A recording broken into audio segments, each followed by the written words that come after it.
Welcome to the Anxiety Coaches Podcast, a relaxing and informative show where we explore anxiety, panic, and PTSD, sharing how you can overcome them for life.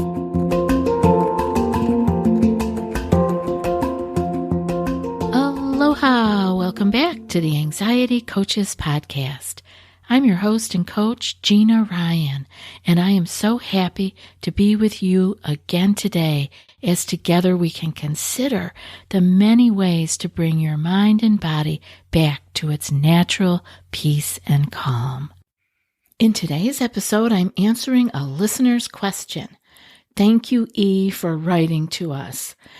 I often take the email that comes in and use the ideas in the emails and the questions as topics for the podcast, but today I'm going to actually read the email.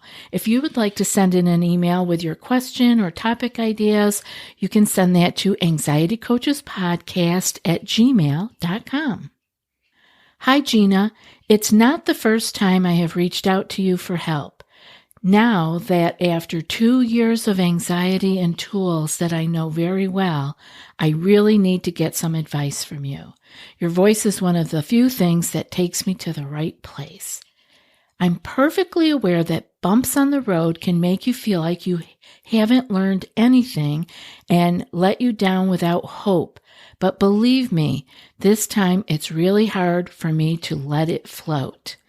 Last night, after a sudden headache and palpitations, I completely lost my mind and felt some kind of depersonalization like I've only been feeling during my worst periods. The point maybe is also I've quit my medications after 2 years and was wondering if you have some specific tricks for my case. I've tried everything I know, but this time, nothing seems to work.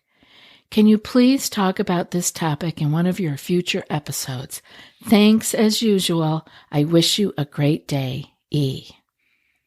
I think I have some great ideas for E and some basic information that we really need to go over again, and hopefully this will be helpful to many of you that are out there. But before I get to that answer, I would like to thank today's sponsor, BetterHelp. You may be feeling increased anxiety symptoms and sensations, and it may be all from burnout. Burnout from a state of the world at large or your own home base. Always feeling like we need to help can lead us to compassion fatigue, burnout, and increased anxiety. Remember that the symptoms can vary, but can include lack of motivation, irritability, fatigue, and so forth. BetterHelp Online Therapy wants to remind you to prioritize yourself. Talking with someone can help you figure out what's causing stress in your life. I have someone to talk to help keep me on keel, and you can too. Don't just brush everything off and keep going in the same rut. Talking things out can make a world of difference. Put yourself on your to-do list. BetterHelp is customized online therapy that offers video, phone, and even live chat sessions with your therapist, so you don't have to see anyone on camera if you don't want to. It's much more affordable than in-person therapy, and you can be matched with a therapist in under 48 hours. Our listeners get 10% off their first month at betterhelp.com/ACP. That's BETTERHELP.com/ACP. betterhelp.com/ACP. And before we continue, I'd like to thank today's sponsor, Everlywell. Take action today for a healthier tomorrow with Everlywell's at-home lab tests to help you get the knowledge and support you need to become a healthier you. Everlywell is digital healthcare designed for you all. And it's affordable and transparent, so there are no surprises with pricing.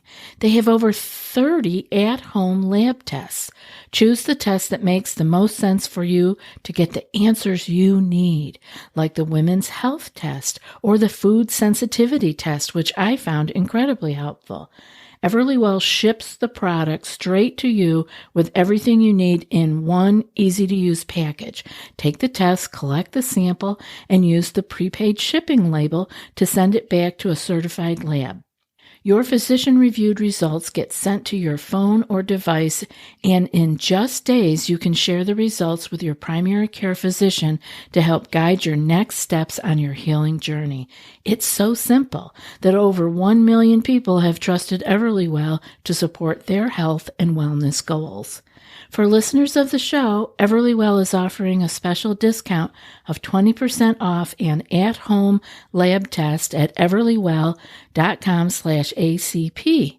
That's everlywell.com/ACP for 20% off your next at-home lab tests. Thank you so much for writing. I'm glad that the show has been helpful in the past, and I know that you can get through this once again. And I think you will be even stronger and have even more awareness of your anxiety and its triggers. Bumps in the road, yes, they certainly can make you doubt whether you are on the road to recovery or not, right? But please remember that bumps will come. I hope everybody can hear that. Life is going to throw us challenges. It is not a reflection on you or what you have learned.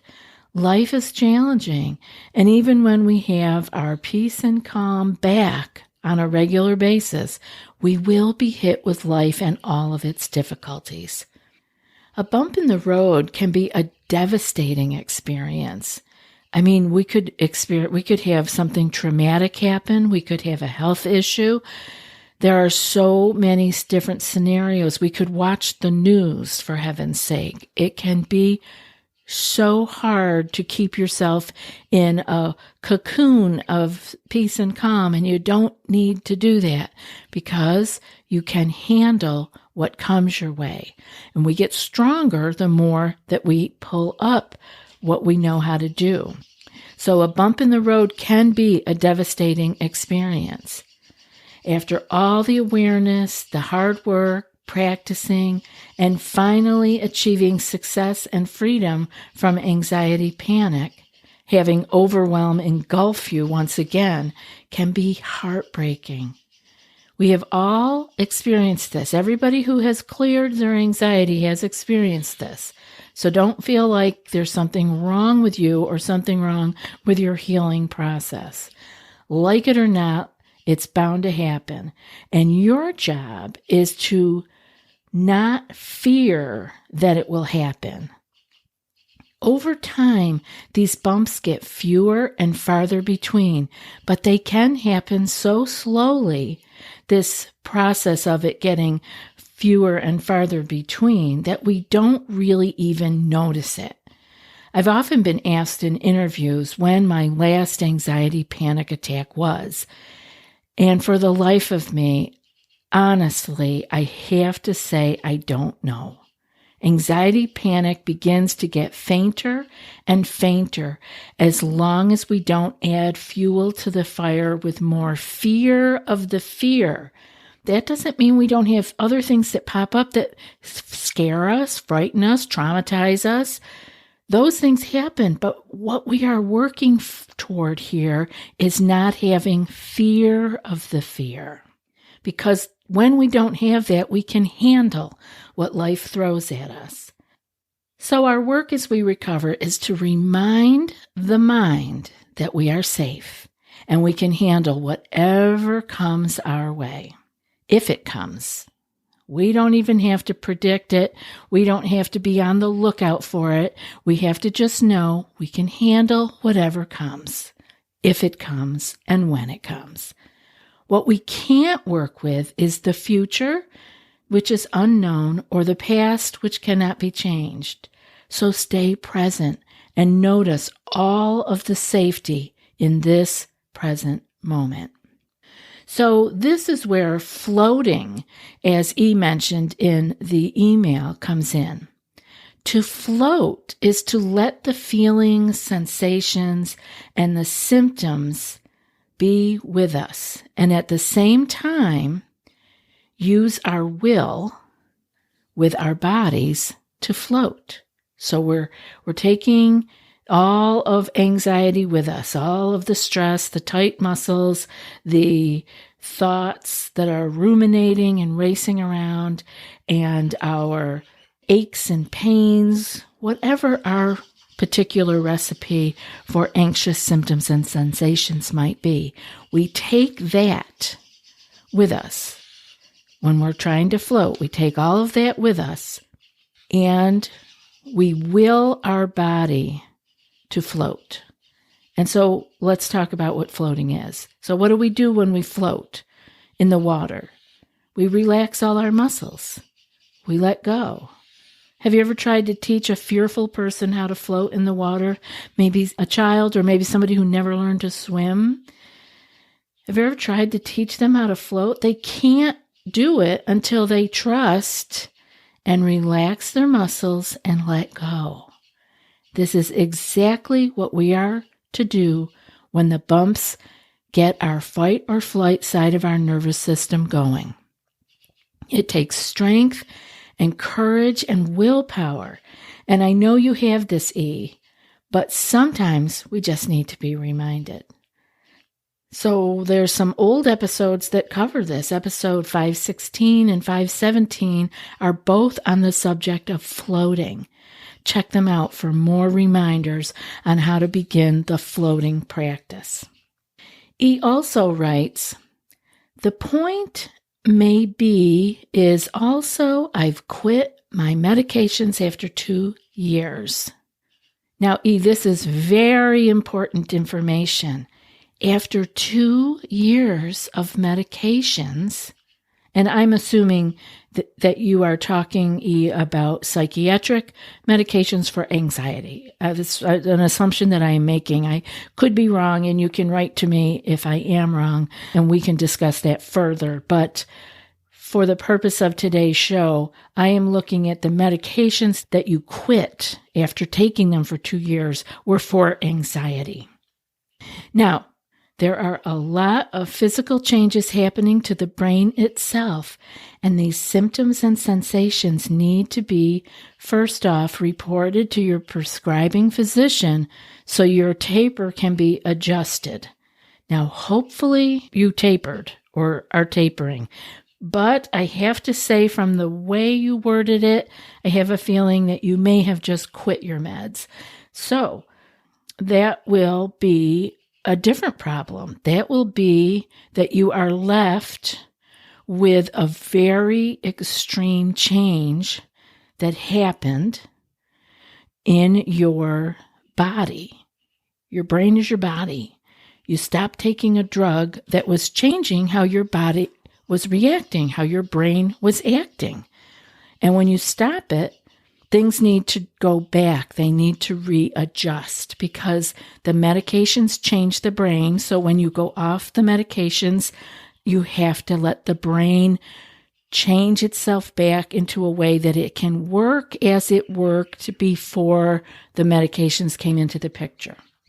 So the next thing that you need to do is you need to deal with yourself compassionately and patiently. There can be no easy fix as the brain readjusts to not having the drug any longer at the level it had adjusted to in the past.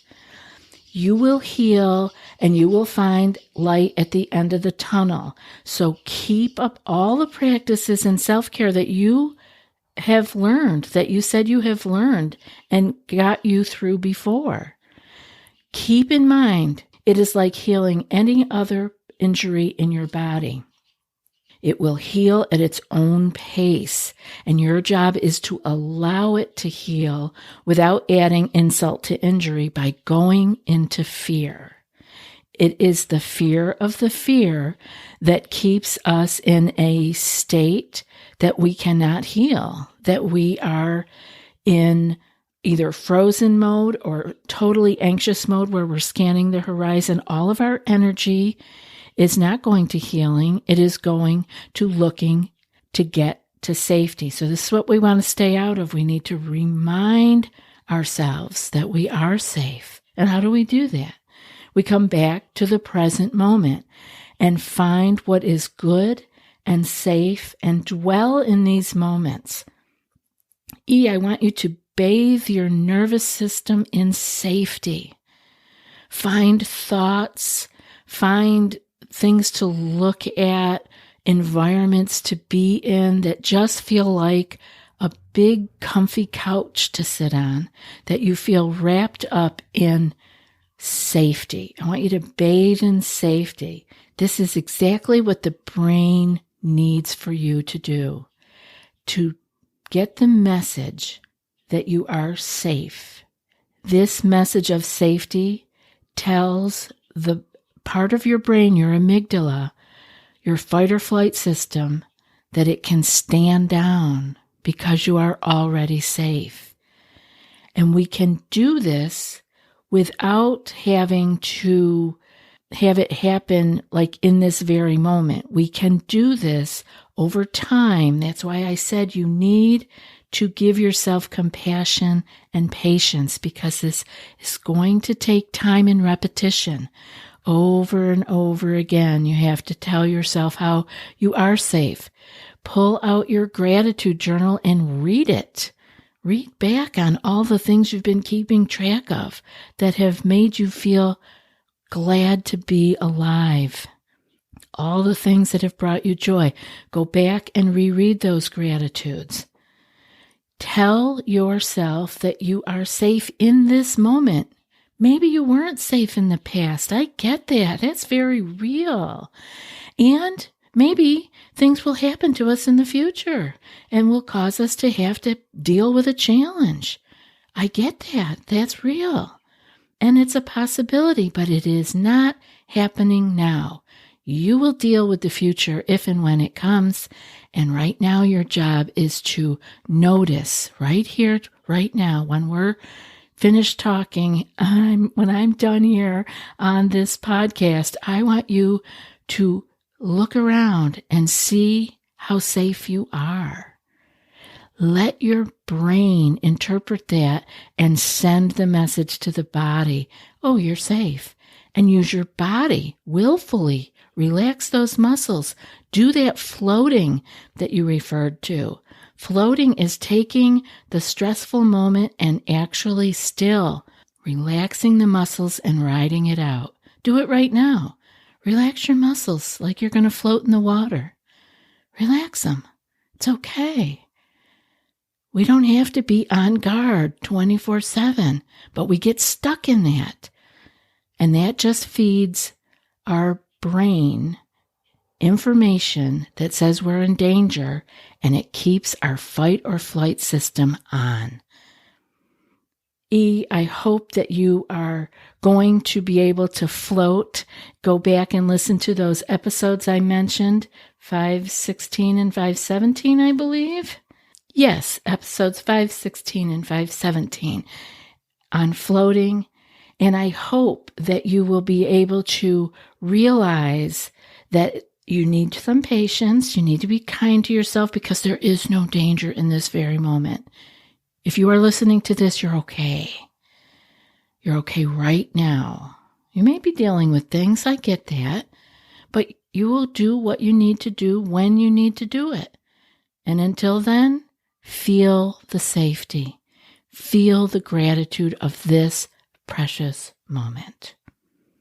I hope this show has been helpful. And if you guys have any questions that you would like to ask, you can either join us in our group coaching at anxietycoachespodcast.com, or you can send us an email and maybe I can answer your question on an episode. Send that email to anxietycoachespodcast@gmail.com. I'll be back with a new episode in another couple of days. That's it for today's episode. And before I read today's quote, I want to put out a personal invitation to those of you who would like to take your healing and your clearing of your anxiety panic to another level. If you are not someone who wants to join a group coaching program, you may be interested in joining in with me on coaching one-on-one. You can learn more about that at the website, anxietycoachespodcast.com, and go to the one-on-one coaching page. Feel free to send me an email, anxietycoachespodcast@gmail.com, with coaching in the subject, and I'll be sure to get back with you, and we'll take it from there. No need to have this drag on forever. And now for today's quote. You who are suffering and read this, turn your attention to the way you think, not your feelings. Come to terms with your attitude, and your feelings will look after themselves. And that's from Claire Weeks. I'll be back in a few more days with another podcast. Until then, be well and aloha. Thanks so much for joining us for today's episode of the Anxiety Coaches Podcast. Find more information at theanxietycoachespodcast.com.